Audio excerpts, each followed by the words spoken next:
Hello, y'all. We're having Fraser Simpson today answering our tax questions, our tax mechanic, and Eliza Schick, our social media person. So, Eliza, We're asking you questions today. This sounded like... what's your first question, Eliza? What about the well, EI Serb situation? Yeah, what is that situation? So what happened was Revenue Canada is going after everybody right now. I know it's a Canada Revenue Agency for all you old folks there that keep correcting me. So they're going after people who received both EI and CERB. So what happened was people were getting CERB and they were told to go on EI, and then some people got both checks for a while. Didn't tell anybody. They thought it was Christmas, right? Spent the money, went out drinking, and now they got no money. And now Revenue Canada Revenue Agency, is coming back for it. And so, rightfully so, they should get the money, because if they paid the money back, you and I would have a lesser tax rate. So what do now people have to do, the ones that don't have any money? Like... If you don't have any money, then, you should take a baseball bat and hit yourself over the head with it, okay? Great. Because, Wonderful. Well, give yourself a shake. Like, what do you mean you don't have any money? What'd you do with the money? Do they have an option to come to you maybe and help? They can come to me, but would Aberfeldy Scotch is my favorite. Okay. So I would recommend, regardless of which account you go to, always bring them a bottle of Scotch. That will help you out to kind of smooth the things over when it comes to the invoice time. Oh, we got a first question. How do we get the auditors' internal notes of their investigation? Very good question. So this is a good question. I mean, at any point, if you're being audited, you can, after the audit or during the audit, you can say, that you'd like to request their notes. And what that would mean is they have to provide the notes about everything that they've taken about the audit.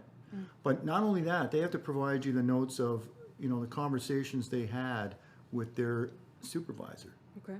So, and it's very funny. I've done this many times, right? So the conversations you can see, between the supervisor and the auditor, it can really be like, can you believe this dope thought he could get away with buying this, and this, and not reporting this, and then because they don't think that those notes are going to be revealed, right? Yeah.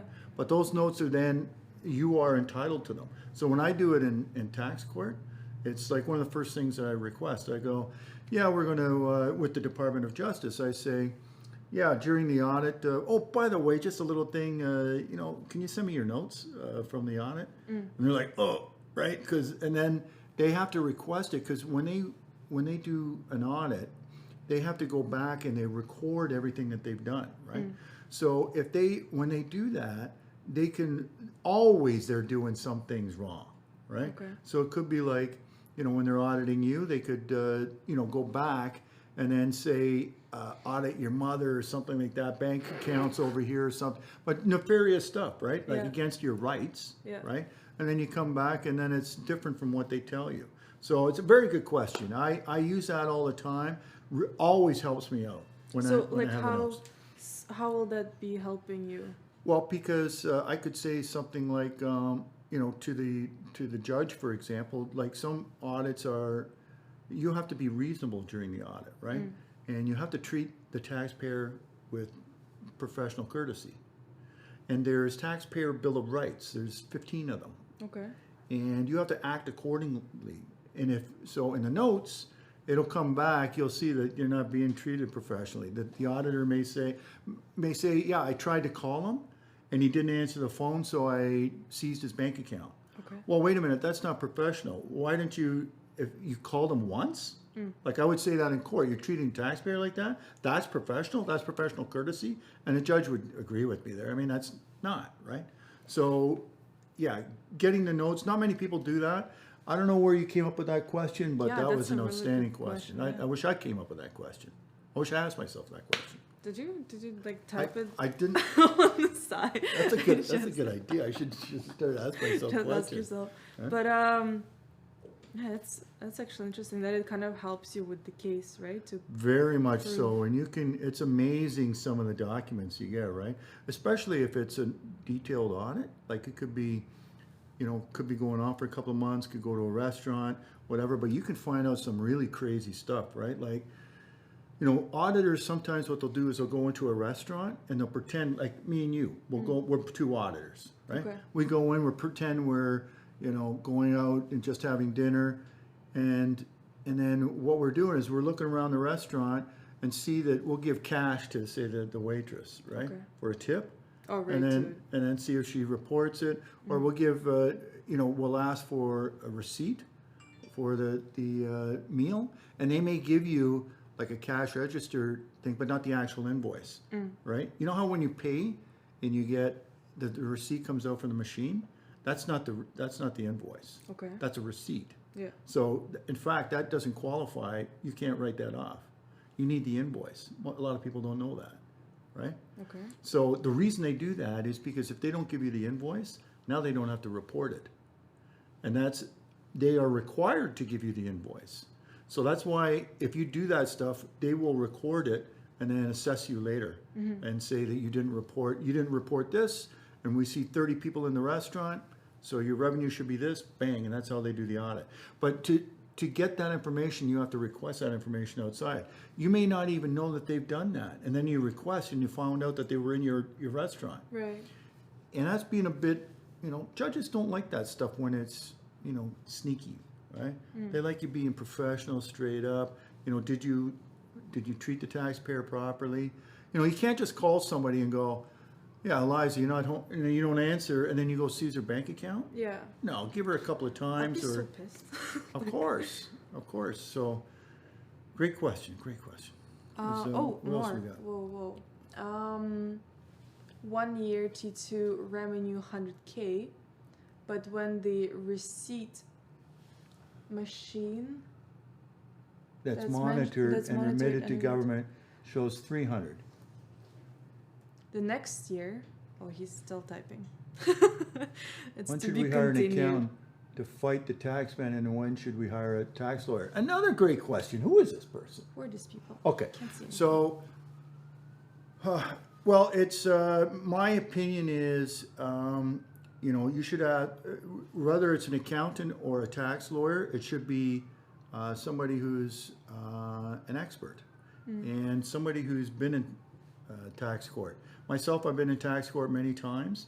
I'm a schooled an accountant. I've never lost in tax court. So there's other tax lawyers that will use different procedures, but generally speaking, it would cost you more. So more economical, and you're looking for results. Would you like to go with somebody who's never lost? So is it just the expense kind of? It's experience. It's experience, and unfortunately, what happens with a lot of, like, you go to a tax lawyer, they'll basically the first thing they'll ask you is for a 15 grand retainer, right? And then when you're talking to them, you ever seen a lawyer bill? No? I won't ever It's see like it. it's like you'll get a lawyer bill every month, right? And it'll be like itemized like this, and it's like, yeah, I spoke to Eliza for 3.5 minutes. It's Right. $400. Right. Times his stupid rate and whatever, and then it's all billed out like that. And then disbursements using the fax machine. I had to cut my toenails. I mean, totally unreasonable, my opinion. Now there's lots of good lawyers out there. Hope there's nobody going to hammer me on this, but it's with us, we're transparent. We tell you what it's going to cost up front. No surprises. Well, we also do kind of have legal services, right? Yes, we did. Did you have to bring that up? I mean, I was trying to, shove that off, and maybe if somebody asked me later, but no, you have to be right in front of the face. Well, you know what? Yes, we do. Well, sometimes we don't know the work and scope that's involved, so we will Yeah. charge a retainer. But after I've had a look at it, I will give you basically a game plan, and you'll know up front what it's going to cost. So it's up to you, but do your research, and the difference is really cost and experience. You want to see, even with a tax lawyer, ask them what a success rate is, right? So the previous question, the 100K, and then the next year, keep your files in order, back everything up. Do you rate to ask next day to prove? What was that a question? Minute by minute, what you spend their retainer on? Yep. Thank you for your advice. Yeah, I feel like it was not a question. Never mind. But actually, to the EI part, Yep. did you want to add something? Like something that people might need to know? Well, you can say with the EI, you can dispute it, and here's the way that you would dispute it: is that there's, if you go to my LinkedIn post today, you'll see a fellow that's a previous client made a comment on it, which was a good one. There's two taxpayer bill of rights. One is you should have clear information available for you. So the EI serve was not clear, right? So just based on that alone, you could win that in tax court if you dispute it. Right. So you could dispute it. You can do it through informal procedure. You don't need a lawyer, or you can hire us to do it. For a small tidy sum, I can make sure that it's worthwhile what you collect, right? Oh, you're a really busy man. Very, really busy guy. You're like, who's texting? I get people from. We're after hours at the office. Like, I why know, are they but still working? believe me, I get calls because what they think that I'm too busy during the day, so they'll call me in the night or before 9. Well, not anymore. Right? We're doing lives. When We're we're doing doing live. They don't streams in the night. That's it. Some of my older friends, they don't know what live means, right? They're like TikTok. You have they're to like, bring "What?" them on. I know, Show I'm that going you're to. actually doing something. I will. Well, I'm going to send them a link. You should. Right? Any way to get around the additional 20% tax on luxury vehicles? I know who this is from. 100% and above additional 20% of the. Okay. I'm pretty sure I know who this is, but I'm not going to reveal who you are. And yeah, because. the short answer is it doesn't look good. Okay. So, I think I'm going to really refrain from answering that because I'm still doing research on it. It's a new tax, and what he's really asking is how do I get around it, right? Yeah. And there could be ways to mitigate it, but I think it's going to be. It looks challenging right now. I'll just be honest with you right now. So. I really feel for you that you've got, a luxury yacht that you are upset about paying a little bit more tax and doing your fair share to fund the hospitals. My heart bleeds for you, okay? Wow, that sounded so sincere. Very like. I'm not sincere, man. These guys are driving around Mercedes-Benz, got yachts, and you're calling me how to save tax, right? Meanwhile, I'm going to Maple Leaf game in the Reds, right? Right. If I was, hey, take me to the gold platinum lounge in Maple Leaf, and then I'll figure it out for you, okay? But until then, I'll do anything. Almost anything. Let's be reasonable. But it's a family show, PGA, right? Remember? PGA. 13. I don't know what that even means. Parental guidance. Oh, what's the A? Does your mother know where you are right now? Huh? Oh. My whole family is watching my TikTok, so like. Are they? Yeah, they might be watching yours, so really? watch out. Yeah, it's a Ukrainian family watching your TikTok. That kind of unnerves me a bit now. Be careful. Yeah. I had a question about the CCPC. Oh, getting pretty good with the acronyms, right? I was like, because I needed to keep it in my mind. Canadian Controlled Private Corporations. It's my favorite type of corporation. Okay. Why? So there's small business corporations in Canada. So, if you start, this is good advice for young people, is if you start your own business, you can incorporate. And if you make up to, you first of all, you get a small business tax rate. So you pay less tax in the corporation than you would otherwise. So that's good. And that enables you to, save and make money. It's actually one of the best ways to shelter money. And then, if you have an exit plan, say in, a number of years, you get up to like $850,000 tax free. So you can sell it for $850,000, pay no tax on it. So there's very few things that you can do that are like that, right? And the reason they do it is to give people like you an incentive to go out and start your own business. Because what you'll do is once it starts rolling, you'll hire somebody else. Right. And they'll pay tax. Right, and on and on and on, and that's how our system works. Yeah. Right, so it's You got to just make sure that you qualify, because you have to be. There's a couple of rules. One is you got to be a Canadian citizen, has to control the corporation. Okay. So where you can get into trouble is if you're a non-resident or you don't have your status yet, or you partner with a non-resident, Right. and they control, then it disqualifies you as a CCPC. So if you got a situation like that, you know what you do, right? You hire someone who is Canadian? Call Ghostbusters.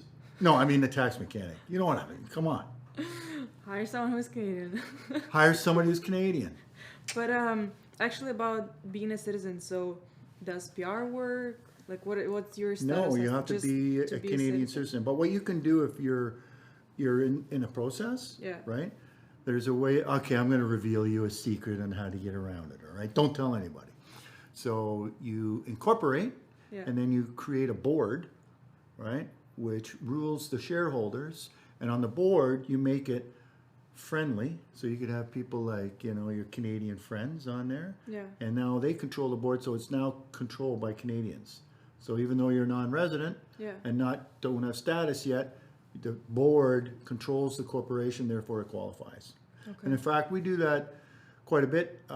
It's done a lot. Lawyers, for example, they'll become the first director and then steal your corporation afterwards. Oh no, Yeah, I'm sorry, that's I don't the mean. point. That's the thing. That's like. How I'm does only this kidding. work? No, there's you can get it so that you do need friendly people. Yeah. And people that you trust in that. I mean, this is in anything, whether, but business, yes, you need people that you can trust because, for example, I'll give you, say me and you incorporate a company and we don't pay our GST after a number of years, right? And I say, bye-bye, I'm going to Cuba. So we're both directors. You're now liable for the full amount, right? So you've got to be careful with who you choose as a partner. Even and though director. you were part That's of it right. before. In fact, what they will do is say you owe $100,000. The corporation owes $100,000, and me and you are the directors. They'll come after you for $100,000, and they'll come after me for $100,000. Yeah. And they don't care where they get it from. If they get it from you first, done.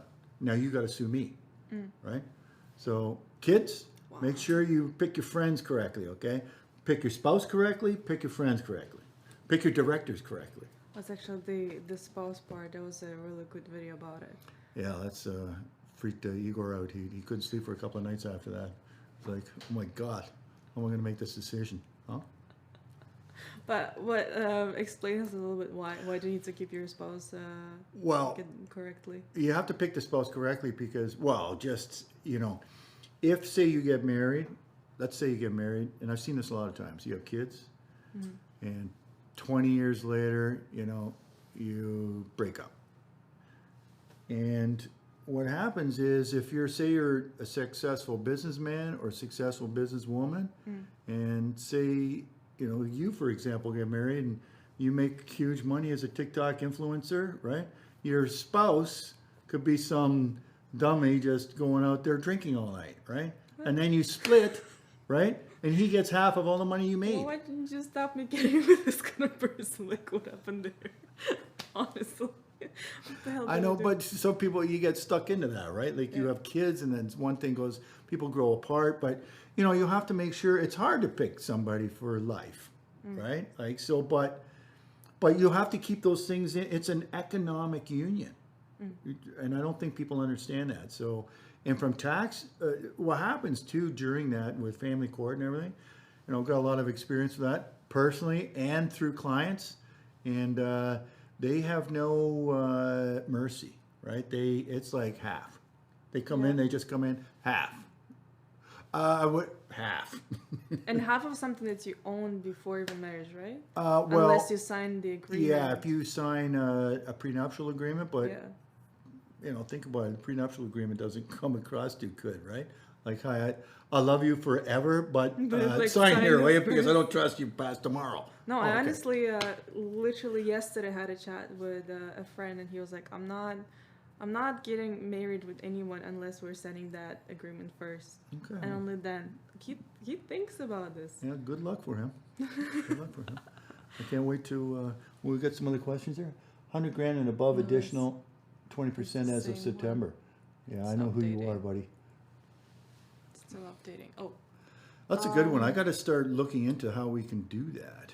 do you think the government will have enough time to audit all the wage and rent Subsidy claims? Good question. No. I think you got to understand. Okay, I was trained as an auditor. Okay, and I've done lots of audits myself. Right, and what they do is it's basically extrapolation. Okay, they can't audit everything. Right, so what they do is they make an example out of you when they catch you. Right, so they can't audit everybody, but when they get somebody, they go, okay, they go like through a fine-tooth comb, and then they penalize you if you didn't report something, and then they tell everybody else. Hopefully everybody else would get scared and then not report, right? Yeah.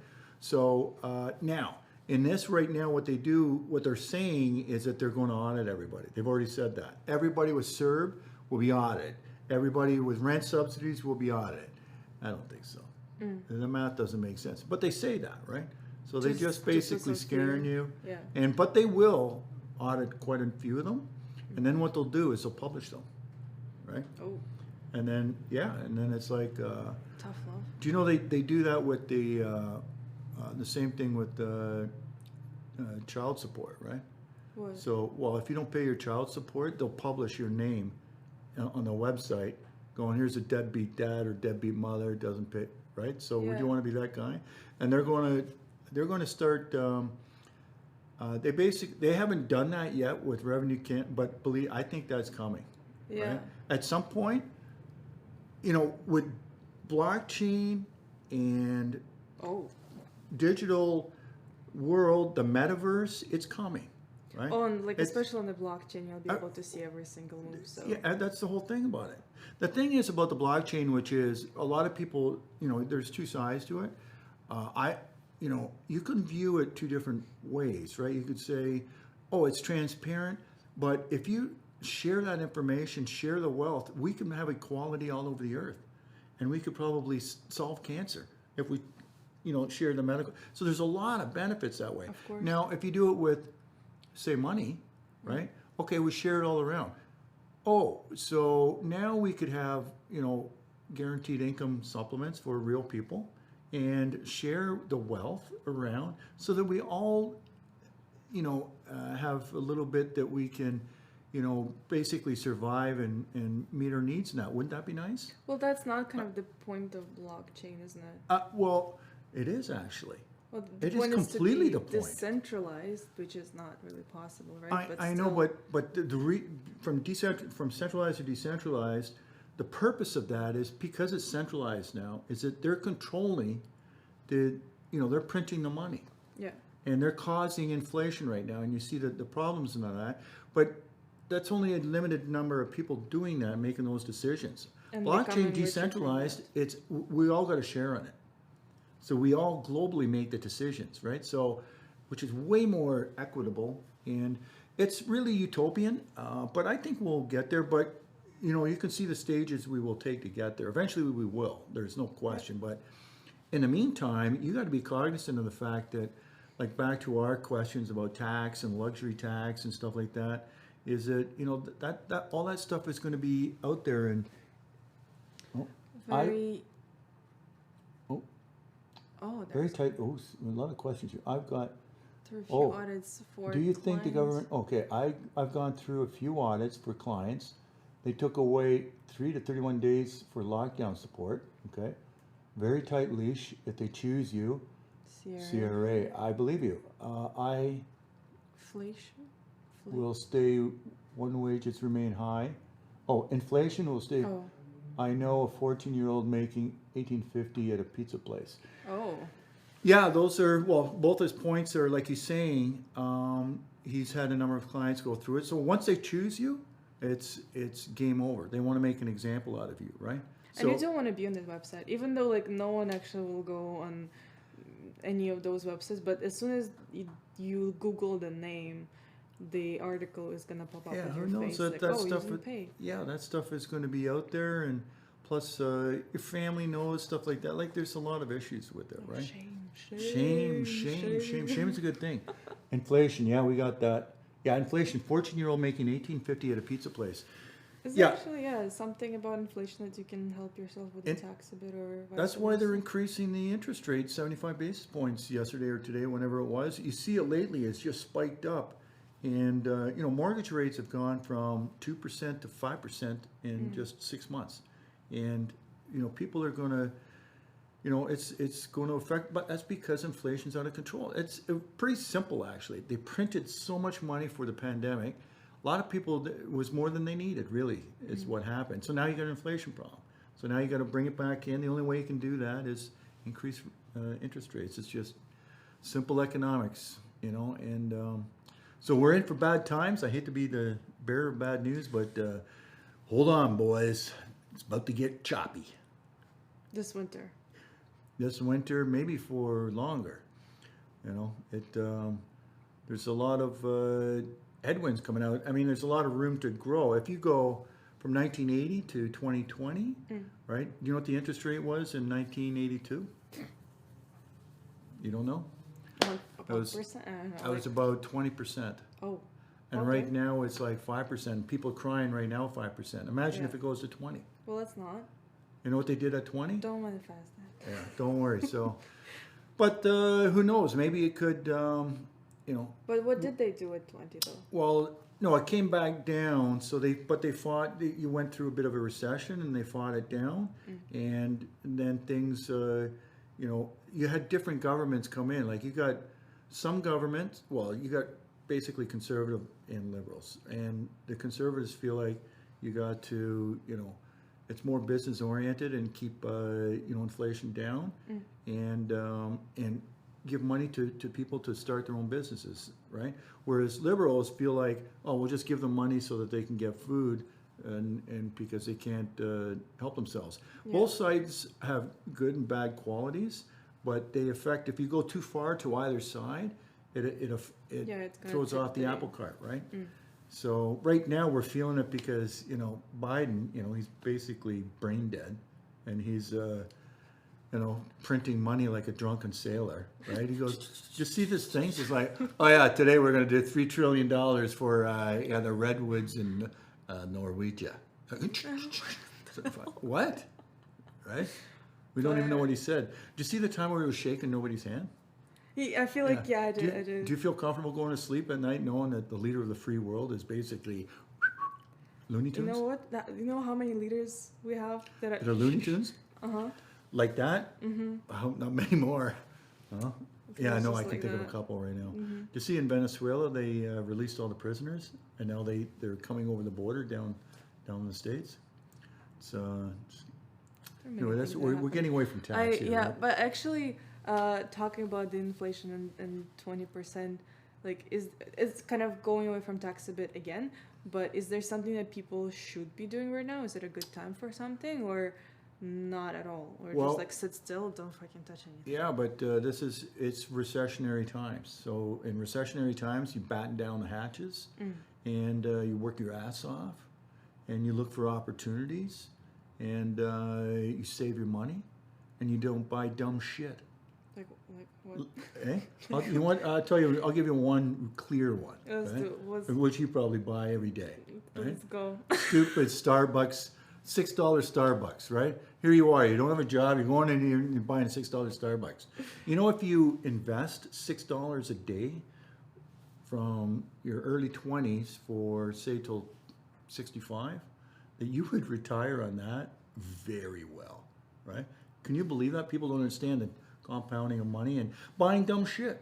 Like buying a $6 coffee that's worth 30 cents does not make any sense whatsoever. You know what it is? People are brainwashed, right? They think that, oh, I need to smoke a joke or whatever. I need this coffee to wake up. All of it's lies, right?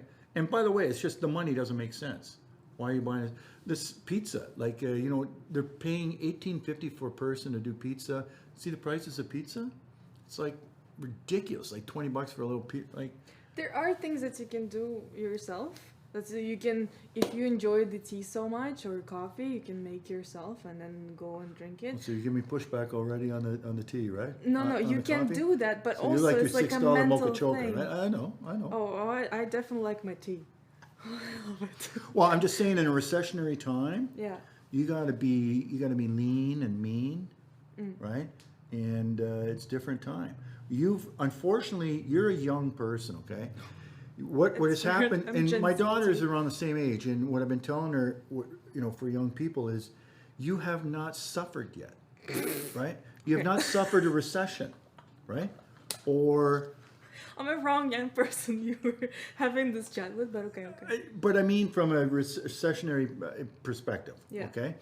So you haven't been through that time, and what happens is, what people don't understand, what you don't understand right now, is what's going to happen, what's about to happen. Okay, Yeah, I have no idea. there's a lot of jobs are going to be lost, and then that's when you don't have work.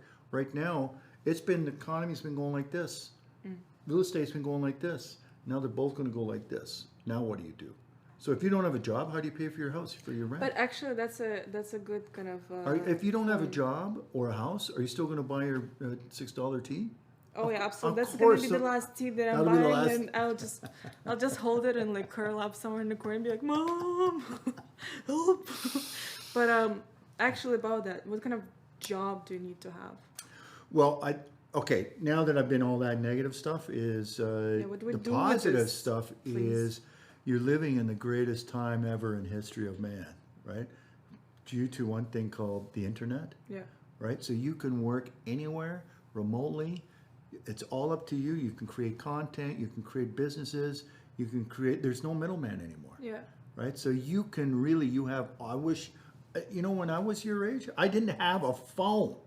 Okay? When my friends didn't have phone, we talked to each other, right? If I wanted to start a business, you know what I would have to, I'd have to talk to people. I'd go there. It would take me a couple of months to do something that you can do like in 10 minutes now. So, and it would you know what it cost me to build a website when I first started? I had to do it myself, hire people to do it. It cost me like 60 grand to do something that you can do in an afternoon, Yeah.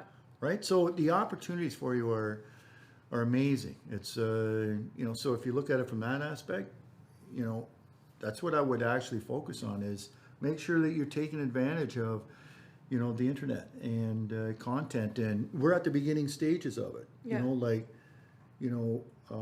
Blockchain, very beginning. NFTs, it's very beginning. But right? it's like in this kind of time of recession, you don't just like leave your job or stay in the job that doesn't make sense, right? Or should people just not worry about it at all? Like you're finishing for instance, a film school, and you suddenly decide to go for film sets. Well, that's going to be really kind of hard to work at this time. Yeah, you got to hustle, man. You're going to film school, work at night.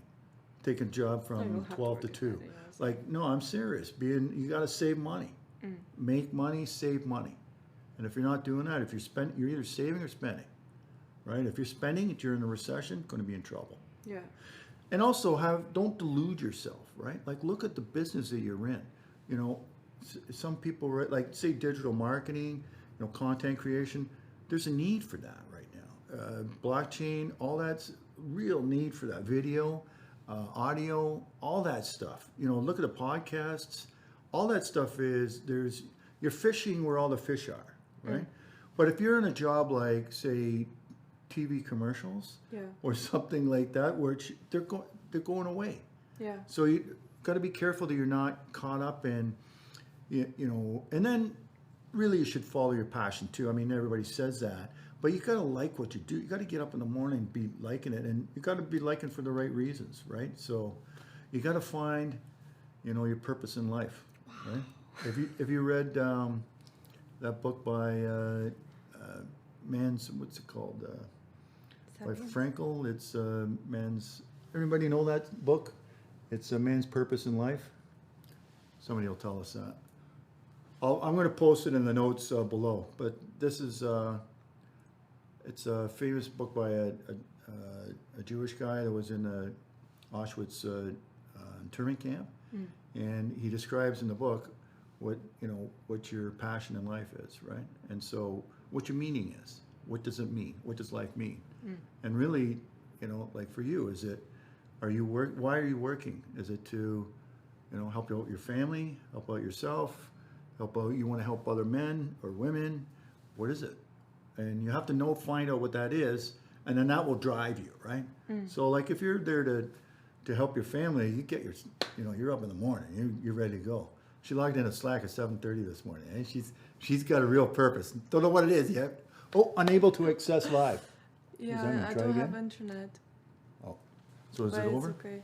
The TikTok live is. Over? But How about Facebook? Is it still yeah, going? Facebook we're still going. Oh my God! Hey, look at But, me. You can tell I'm intermittent fasting. Eh? So Yeah, looking great. check us in the mail. All right. So what else do you want to talk about? Probably some kind of wrapping up topic to Wrapping up? underline all of this. Okay. Well, it's September, almost the end of September now. So we got October, November, December. Yeah, it's. So we're in the last quarter, and we're going into a recession. So everybody should just edit yourself. Make sure that look at your budget. You know, relook at your budget. Spend a week and go through everything that you spend on. Write it down, and ask yourself, is it essential? Right. Whoa. And that's when, during a recession, you should only be buying stuff that's essential. Essential would be, are you buying this to earn income? I would say that's essential. Okay. Are you buying this to live, to eat, to be healthy? That's essential. Are you buying a coffee because you're depressed in the afternoon? That's not essential. How dare you? Eh? It is essential. Or maybe it is essential for mental health. I don't know. maybe. Exactly. Could be, but But make buckle sure. up. But make sure you're not deluding yourself, right? Because I do that sometimes too. I'll have a couple beers and I'll go, this is essential because I need to be. There's some water in there. I'm sure there's some water in there somewhere. You got to hydrate, right? So, but I'm deluding myself, right? Like Yeah. it's no good for you, right? It's like take care of your mental health, do what needs to be done for mental health, but maybe Yeah. like do less partying. Do Potentially. less partying, but let's be honest. We're in for a tough time the next year for sure. Yeah. And so make sure you save, budget for taxes. Seriously, look at, contribute to your RSP, contribute to your TFSA, make your tax burden less. If you contribute to your RSP and then next April you get a refund, don't go out and spend the refund, put it back into your RSP, right? And that way you're minimizing tax, you're investing for your future, for your retirement, for your family. And for your family, there's so many things you can do. Education savings plan. The government helps you out there. So, yeah, take an interest. Actually, I'm gonna do a TikTok about, because you mentioned about what 20-year-olds can do, right? And one of the so I was thinking about it, and one of the biggest things, the first thing I think you should do is for everybody is take an accounting course or take a tax course. Even better, take both, and educate yourself about accounting, debits and credits. Learn, because that's the language of business, Yeah. which is the language of life. Like if you can't handle your money, you can't conceptualize it right. Believe me, if I'm going to show you a calculation about your coffees, and you're going to think every time you have one now, you're going to think about it. You're going to go. I'm like overthinking it, but still drinking it. No, you can still drink it, but while you're drinking, I'm going to have you Right. thinking that I could either drink this coffee now, or I could be in my yacht when I'm 65. Which one do I want? Let's calculate that. Let's calculate that. And then right now you'll probably say coffee now, but I'm telling you, when you get closer to my age, I'm like, I'd rather have the yacht, Yeah. right? So, No, I'm now really want to go into accounting course or talk well, you can take them online, but take at least a simple accounting course so that you can read financial statements and have a conversation about accounting and balancing your checkbook. And then tax, take a simple one. There's lots of simple ones out there. Understand what your tax rate is. Understand what RSPs and TFAs say. The basic stuff. Yeah. Make sure you know that. I'm just shocked at how many young people don't know that stuff. And even older people, or mature people, it's not taught in schools like it should be. Yeah. And in fact, I didn't take accounting until I went to university. And it was, so all through high school, I didn't take any accounting or tax. Yeah. Right? And it should be mandatory. It is now a bit for financial, to have a financial curriculum. But I think that's my number one tip, especially for young people. And don't say, oh, I'm not good at math or anything like. No, that's not true. You just go through it, and anybody can learn it. It's like learning a habit. You just try it after a while, and after a while it becomes second nature, right? So take your accounting course, Just take your some tax course. homework to do. Do some homework, okay? And if you got questions, call me anytime, even about books or anything. I'll tell you which ones to buy. We'll have to put that in the links. Okay, too. so once you wrap up there, Liza, it's better coming from yeah. you. Thank you so much for the live, and see you next week. Gonna do it every week. Sure will. Next week. All right.